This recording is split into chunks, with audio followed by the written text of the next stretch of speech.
Des classes silencieuses, des sièges vides, des couloirs fantomatiques. L'université de technologie de Compiègne est fermée. Une campagne de dépistage a révélé parmi ses 4400 étudiants 183 cas positifs. Pourtant ici, des mesures barrières avaient été mises en place.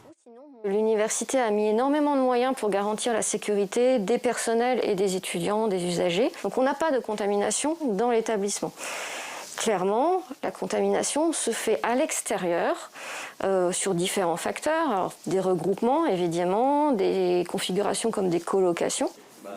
Dans leur jardin, ces 3 étudiants en colocation font le même constat. C'est en dehors de la fac qu'ils ont été contaminés. 2 d'entre eux ont été testés positifs. Je sais que j'ai vu un ami dont une personne proche de lui, la semaine d'avant, avait eu le Covid, mais lui n'était pas encore au courant.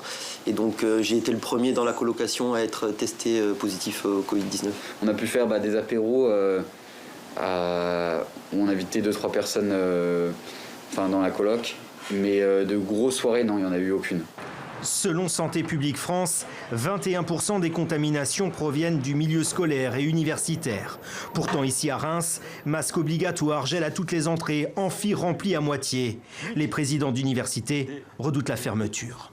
Les universités recensent les cas de Covid et peut-être que c'est aussi pour ça qu'on en parle, mais les universités sont surtout un lieu où on apprend à mettre en place des mesures efficaces pour lutter contre la propagation de l'épidémie. Depuis 6 jours, les facs situées en alerte renforcée maximale ont l'obligation de réduire pour moitié leur capacité d'accueil.